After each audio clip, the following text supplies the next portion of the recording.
Olá pessoal do oitavo ano, espero que estejam todos bem. Trabalharemos a semana 5 do nosso PET, que vocês podem acompanhar aí na página 86. E hoje falaremos a respeito das revoluções industriais e da modernização do campo. Nessa semana, vocês irão reconhecer as mudanças ocorridas na produção industrial e agrícola a partir da Revolução Industrial e também compreender um pouquinho melhor a respeito da inserção da América e da África na economia globalizada. Um dos eventos responsáveis aí pela intensificação da ação humana sobre os espaços naturais foi o desenvolvimento da atividade industrial.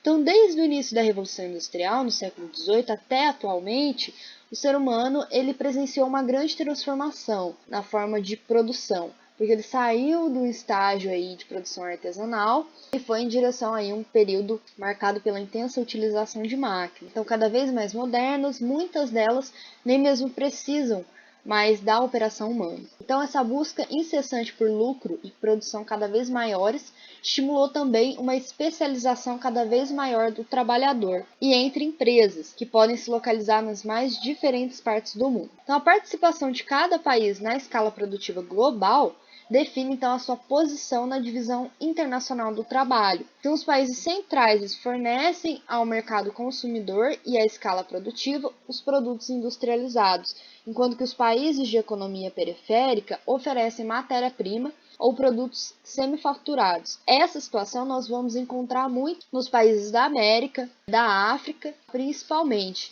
que são esses países de economia periférica. Então, o processo de modernização na agricultura ele tem sido responsável por intensas mudanças na produção e na organização do espaço geográfico, que tem provocado aí novos rearranjos socioespaciais, bem como as mudanças nas relações de trabalho e na própria paisagem do meio rural. Então, com o desenvolvimento de novas tecnologias e a consequente modernização das atividades agropecuárias, a agricultura ela passou a depender menos das condições naturais. Então, as relações sociais elas também foram alteradas, porque a dinâmica produzida a partir da modernização do campo modificou o uso do território e também os modos de divisão do trabalho. Então, esse quadro ele intensificou as desigualdades econômicas e sociais em vários países do mundo. Então, embora os avanços tecnológicos, como a utilização de sementes selecionadas, insumos e defensivos agrícolas, tenham propiciado um aumento da produção agrícola, o problema da fome permanece em diversas partes do mundo, acometendo populações de forma bastante severa. Então, a África, por exemplo, é grande produtora e exportadora de produtos agrícolas, e, no entanto, não consegue manter seus habitantes afastados do flagelo da falta de alimentos. Então, isso mostra que o avanço da tecnologia, que elevou a produção de alimentos, em muitas regiões não faz da fome um problema meramente técnico, mas social, estrutural, que, para ser solucionado, deve ser pensado como tal.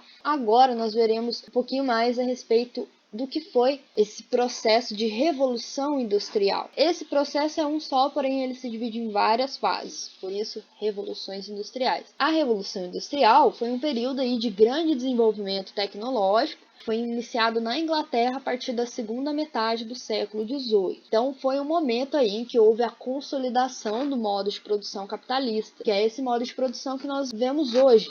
Em consequência disso, houve então uma substituição do trabalho artesanal pela utilização de máquinas. Então, nesse momento, o trabalhador, que ele era dono do seu meio de produção, foi expropriado. Então, a única coisa que lhe restou foi a sua força de trabalho. É essa força de trabalho aí que vai mover essas máquinas. Houveram muitas transformações no processo produtivo, no estilo de vida dos trabalhadores e também nas relações de trabalho. A gente observa aí a exploração dos recursos naturais de uma forma excessiva, já que a capacidade produtiva, então, aumentou devido a essa utilização de máquinas, que acelerou o processo. E por que esse acontecimento ele se deu na Inglaterra? Então, nós tivemos alguns fatores aí que influenciaram esse processo, como, por exemplo, a Revolução Gloriosa. Ela aconteceu aí no ano de 1688, que foi um momento aí em que a burguesia ela se estabeleceu no poder. Antes a gente tinha um regime absolutista, onde o poder ele ficava na mão do rei, e a partir desse momento, o país ele se converte a uma monarquia constitucional parlamentarista, cujos principais integrantes era a burguesia. Dessa forma, o poder do rei passa a estar submetido a esse parlamento, e é aí que ela se fortalece. Além disso, nós temos também os atos de navegação. Foi uma lei aí que determinava que as mercadorias compradas e vendidas pela Inglaterra só seriam transportadas pelas embarcações inglesas. A posição geográfica favoreceu bastante esse processo, justamente por conta da Inglaterra ser uma ilha, além de possuir vários rios distribuídos no interior do seu território. Então isso aí também favoreceu esse transporte desses produtos aí. Isso alterou totalmente as rotas marítimas inglesas, transformou o país aí na maior potência comercial do mundo nesse momento, que deu início aí ao processo de acumulação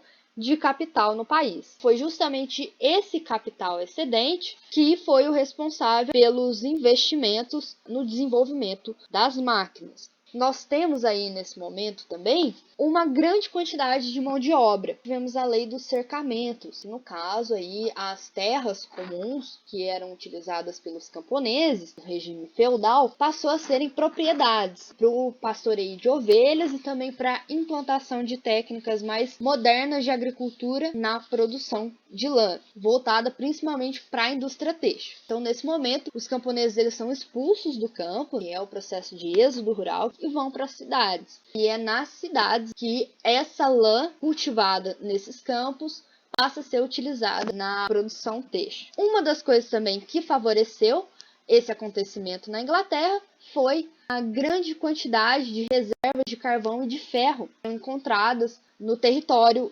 inglês. Eram bastante utilizadas nas locomotivas e também nas máquinas a vapor, e além disso, a locomotiva e a estrada de ferro também permitiu que as mercadorias aí pudessem ser transportadas com uma maior rapidez e maior quantidade. Antes disso acontecer, nós tínhamos aí então uma produção artesanal e familiar, onde o artesão ele era responsável por todo o processo de produção. Mas a partir da Idade Moderna, essa forma de produção passou a se verificar nas manufaturas, que eram ofícios aí comandados por um burguês que pagava salários aos artesãos para elaborar produtos a partir da matéria-prima oferecida por ele. Tudo isso mudou a partir da criação da máquina a vapor, que marca então o início da Revolução Industrial. Antes da máquina, a produção ela necessitava da habilidade artesanal do trabalhador, de um conhecimento técnico. Agora já não é mais necessário, né? Porque qualquer trabalhador, mesmo que não tenha um conhecimento técnico, poderia então manejar uma máquina que realizaria o processo todo sozinho. Então, o seu salário diminuiu, aumentando então o lucro dos burgueses. Então, nesse momento, a situação dos trabalhadores ela se encontrava muito precária. A gente verifica aí péssimas condições de trabalho, uma carga de trabalho excessivamente elevada, era um trabalho muito cansativo,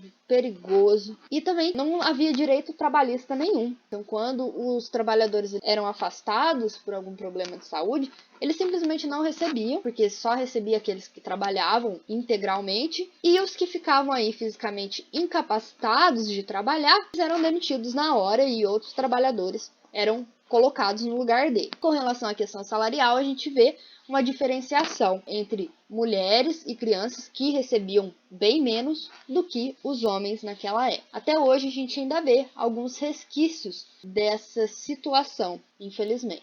Tudo isso foi gerando muita insatisfação popular. Os trabalhadores eles começaram a se mobilizar em prol das melhorias da sua condição de trabalho, onde houve aí a criação dos sindicatos. Eles foram bastante importantes para que esses trabalhadores eles pudessem se unir através das greves, eles pudessem então obter melhorias na sua condição de trabalho. Então, nesse momento, vão surgir então dois movimentos. Primeiro é o ludismo, marcado pela mobilização dos trabalhadores que invadiram as fábricas e destruíram as máquinas. Eles acreditavam que as máquinas estavam roubando os empregos e assim era necessário destruí-las. Porém, a repressão das autoridades nesse momento foi muito dura e esse movimento ele teve uma atuação muito curta. O segundo movimento foi o cartismo, que mobilizou os trabalhadores para lutar por direitos trabalhistas e também por direitos políticos. Os cartistas eles tinham aí como uma das suas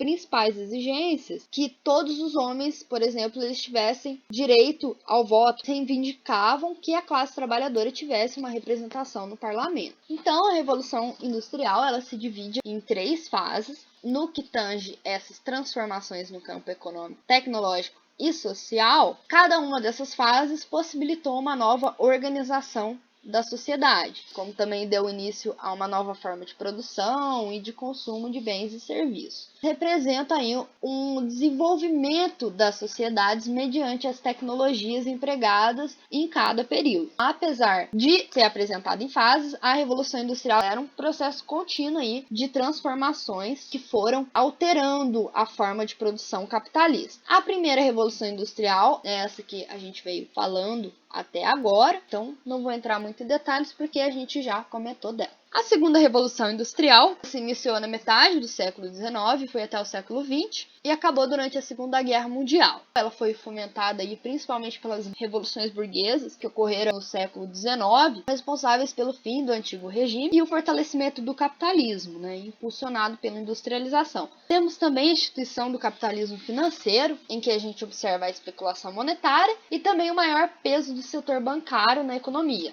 Então, os bancos, nesse momento, passam a dominar a economia. Temos também, nesse momento, a expansão da industrialização em alguns países do continente europeu, o Japão e os Estados Unidos. A Inglaterra ainda era a principal potência econômica nessa época. E aí os países também queriam se industrializar. Foi onde eles começaram aí a buscar por matérias-primas, mão de obra barata e também mercado consumidor, principalmente na América, na África e na Ásia. Então esse processo, conhecido como imperialismo, a gente tem a partilha da África, em que os países dividiram o continente africano entre eles e passou aí a explorar esses territórios. É muito importante ressaltar que muitos dos problemas que nós vemos hoje nesses países periféricos da América, da África e também da Ásia, foi devido a esse imperialismo, onde houve a total retirada das riquezas que ficaram concentradas aí todos nesses países que, consequentemente, conseguiram se industrializar primeiro, tiveram bastante avanços tecnológicos, melhoria da qualidade de vida da população, vários benefícios a partir de riquezas expropriadas de outros países. Esse processo ele se reflete em diversos conflitos, guerras civis, eventos genocidas, justamente porque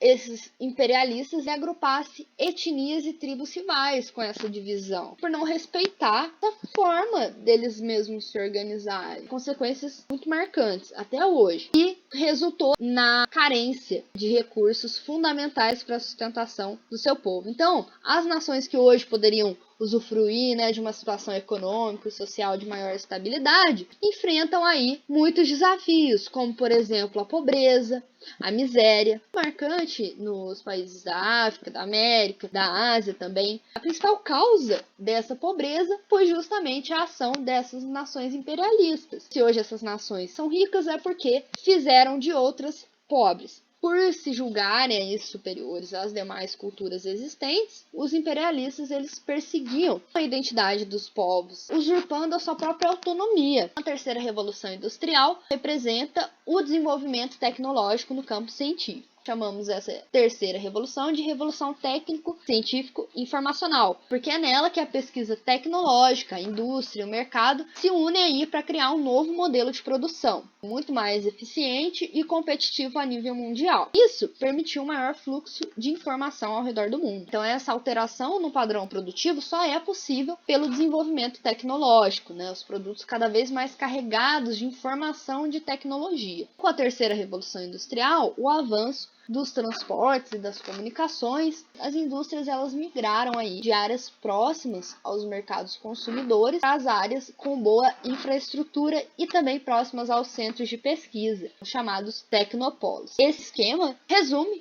a terceira revolução industrial, marcada aí por um modelo de produção chamado toyotismo. Também vão ajudar vocês a responder algumas questões do PET. Quais foram as consequências desse processo?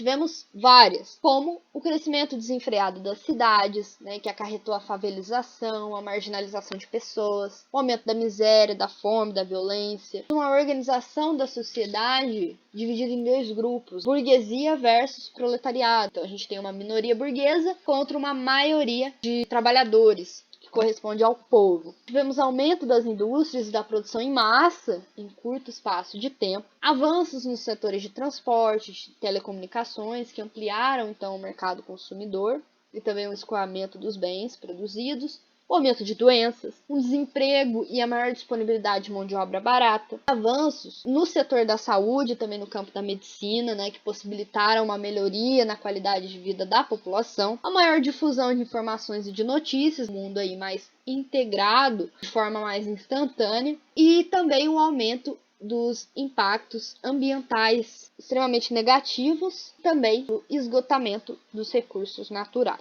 Então essa foi a nossa aula de hoje, espero que tenha ajudado, um grande abraço e até a próxima!